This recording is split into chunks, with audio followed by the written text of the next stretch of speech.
sou Raíssa, estou chegando com mais um podcast do blog Softball Não. Nessa noite quente de sexta-feira, nós temos agora 28 graus aqui em Natal, mas a sensação térmica é de 30 graus. Os ventos poucos para nossa realidade, 16 km por hora, rajadas de 22 km por hora, tudo contribuindo para esse calorão aí que já estamos vivenciando neste mês de dezembro.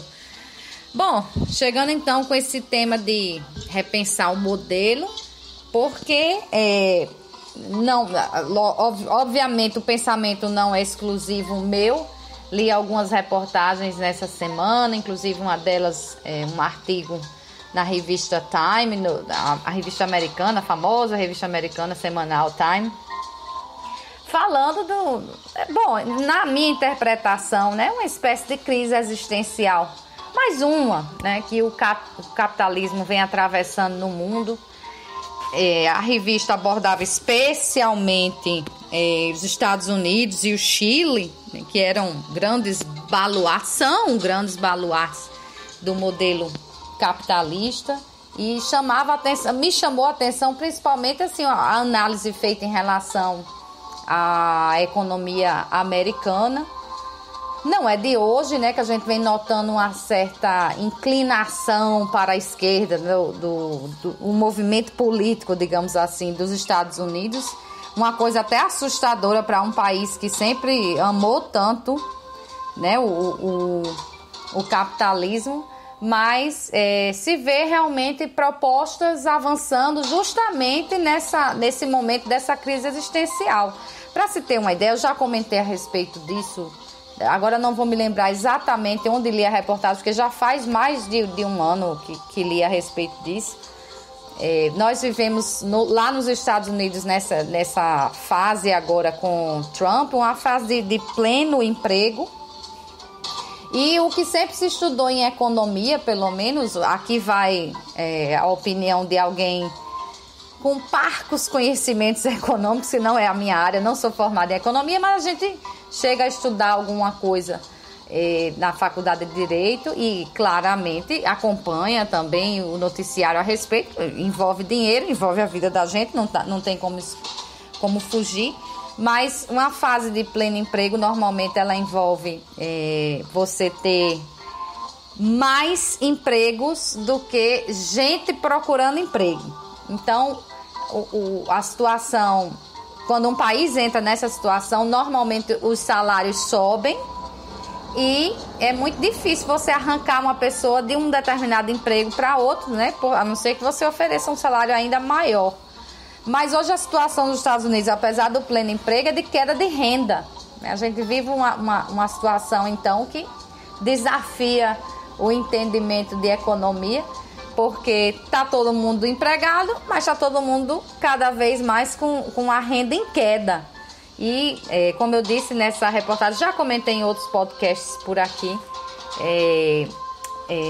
mais de 4 milhões de americanos moram em seus veículos, né? Não tem mais casas. Tem até um seriado que eu recomendo, o reality show passando da Netflix, já tem 2 temporadas, chamado Tiny House Nation. Aqui ficou o movimento Tiny House. Tiny é minúsculo, né? Então as pessoas trocando as casas normais por casas bem menores. Nesse programa são até bonitas, apesar de terem assim, a concepção de um trailer, não são exatamente um trailer, é uma coisa realmente como se fosse uma casa em miniatura, mas isso dá muito, e que custa em geral 1/3 de uma casa normal. Então isso dá muito o tom do que vem acontecendo por lá. Ora, se está acontecendo por lá numa fase de pleno emprego, a gente pode imaginar o que anda acontecendo para a banda de cá, né? Do hemisfério sul do continente. E no Chile, por exemplo, outro grande baluarte do capitalismo, nós vivemos há mais de um mês protesto com pessoas na rua, com não sei quantas pessoas que perderam visão, algumas pessoas mortas, e abalou a convicção de grandes representantes do capitalismo, especialmente do pessoal da direita, Como é que um país tão levado, tão como o pioneiro da América do Sul na questão da economia, tão avançado nos conceitos econômicos e de implantação quase perfeita do capitalismo, como é que a população se levanta para ir para as ruas para reclamar porque houve um aumento lá de passagem no metrô, salvo engano, algo muito parecido com os 20 centavos aqui daquele 2013. E a realidade é que o mundo inteiro, e aí a gente tira por Estados Unidos, Chile, mas tem Brasil, tem Argentina, tem... Bom, a gente vai andando à medida, França, né? À medida que vai andando pelos países que abraçam abertamente o capitalismo, a gente vai encontrando essa insatisfação, porque muito se estudou nas escolas aquela história de, não, olha, vamos primeiro crescer o bolo, para depois partir o bolo, dividir o bolo para todo mundo. E a verdade é que esse bolo cresce, mas a divisão do bolo fica sempre a maior parte, a melhor parte, fica sempre com o pessoal que sempre teve a maior parte e a melhor parte. E o pessoal que rala mesmo fica com a menor parte. Temos vários exemplos disso. E agora com esse movimento de redes sociais que a gente fica sabendo de tudo, em todo lugar, toda hora, parece que as coisas não estão mais sendo tão aceitas de tão bom grado como antes. Vocês imaginem que nesse momento de crise que vivemos, fortíssimo, tá aí agora para nos assolar ainda mais, a gasolina a R$5, faltando carne, ou os pedaços de carne que tem num valor exacerbado, obrigando o brasileiro a trocar o seu churrasquinho tradicional, especialmente de fim de ano. E olhe lá, porque quando subiu a carne, sobe todo o resto junto. Mas aí a gente vai analisar as outras coisas. Pronto, disseram que reforma trabalhista resolveria, não resolveu. E saiu retirando direito do pessoal que está na base, não do pessoal que está em cima. Reforma previdenciária, se não fizesse, esse país quebrava e depois dela tudo ia ser resolvido. Também não deu sinal aí de resolução, mas aumentou aí a carga para o pessoal da base, nunca para o pessoal de cima. Saiu agora a reforma dos militares. Eu não vou nem comentar de que eles estão sem idade mínima e outras coisas mais que sobraram para os civis. Mas eu me assustei quando vi que ela trouxe reajuste. Quer dizer, era tanto falar em economia, aumentou.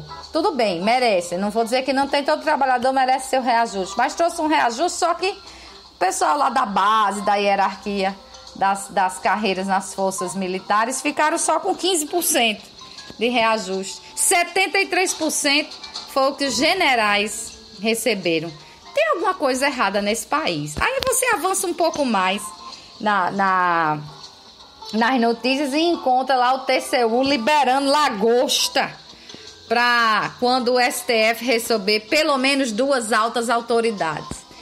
Enquanto a gente tiver essa concepção de que é para servir lagosta para altas autoridades no STF, não só no STF, estou usando aqui como exemplo que foi essa notícia, mas nós temos esse mesmo pensamento reproduzido em poder executivo, em poder legislativo, tanto em nível federal como municipal, estadual. Não precisa ir muito longe, não. Todo mundo que está aí ouvindo esse podcast certamente lembra de algum exemplo assim dessas coisas suntuosas para as altas autoridades.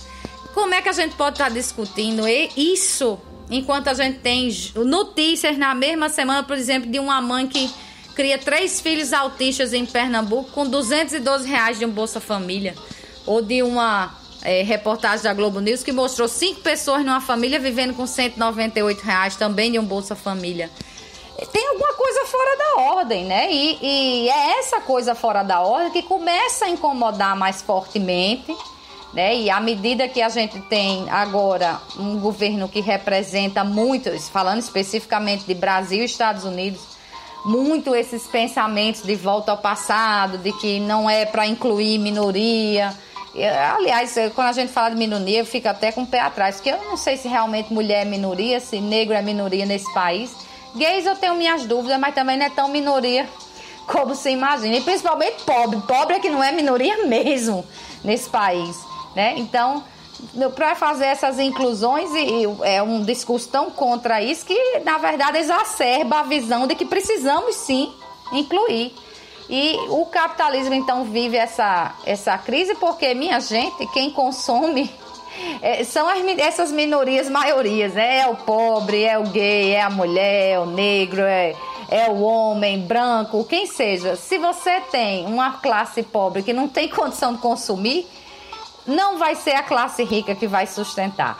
E a reclamação parece sempre ser nessa questão de não vamos taxar fortunas, que é uma proposta que está muito forte agora nos Estados Unidos, aí na campanha dos democratas, é o que se tem discutido muito. Finalmente os Estados Unidos falando em taxar grandes fortunas. Mas a gente vê um movimento tão grande para evitar isso, né? De gente até às vezes que reclama contra o Bolsa Família, né? E não enxerga que isso movimenta a economia. Taxar lá de quem pode muito e que às vezes resolve que vai dar o dinheiro para reconstruir uma catedral, por exemplo, mas não para matar a fome de um ser humano. Taxar isso aí pode fazer a economia girar, né? Essa é que é a realidade.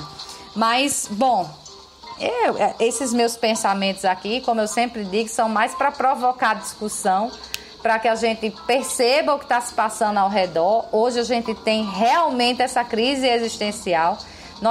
Eu já vi, por exemplo, texto de Armínio Fraga, imaginem, né, neste ano, falando, combatendo essa ideia de que é preciso fazer o bolo crescer para depois dividir. Não, temos que combater a desigualdade agora, pelo bem de todo mundo. Não dá mais para seguir permitindo que empresas, por exemplo, devastem o meio ambiente, porque a conta está chegando para a gente agora. Eu não me lembro nos últimos anos, vou ser bem sincera, não sei se já é a idade pesando, mas de ter passado aqui em Natal, no Rio Grande do Norte, um inverno que não choveu. Não vi chuva em Natal nesse inverno. E de lá para cá, eu acho que se teve algum dia que choveu, não deu nem 15 minutos de chuva. Né? Se alguém lembrar, pode enviar aí, que eu prometo publicar no blog. Mas não lembro, né? A gente está vivendo realmente uma fase diferente, o meio ambiente dando conta, e inclusive manchete do The New York Times, acho que no dia de ontem, né, dizendo que os cientistas já dizendo que talvez já não tenha mais o que a gente fazer. A aceleração foi tão grande de mudança climática em relação a esse aquecimento global, já devastamos tanto que talvez o que a gente possa fazer agora não adiante mais, não tenha mais o que se fazer. Então, é preciso realmente repensar esse modelo. O modelo que, obviamente, visa lucro e o ser humano parece que só vê dinheiro na frente, não tem outra coisa mesmo. Mas é preciso passar a olhar o ser humano. Só existe o dinheiro se existir o ser humano. Se não existir nem quem compre, não vai ter para que existir quem venda. Então, se não é possível olhar mais para o ser humano, é preciso olhar pelo menos para essa questão de mercado. E precisamos parar realmente de pensar se vai liberar lagosta para altas autoridades, se tais autoridades vão ter carga à disposição ou não. Quando a gente tem uma base de sociedade, e aí estou falando aqui especificamente do Brasil, mas se repete em qualquer outro país, uma base de sociedade que está cada vez mais tendo que trabalhar muito mais para receber menos, para comer menos e para ter menos. Então, é preciso repensar, porque não dá para aceitar essa desigualdade em relação a tributos, essa desigualdade em relação à distribuição de renda. E isso vai terminar matando a própria galinha dos ovos de ouro aí, do que se prega tanto desse modelo capitalista. Bom, minha gente, são só essas preocupações que eu tinha por hoje, né? Renovo o convite para sexta que vem, 7 da noite, sobre outros assuntos. E domingo, 10 da manhã, sobre futebol. Até lá!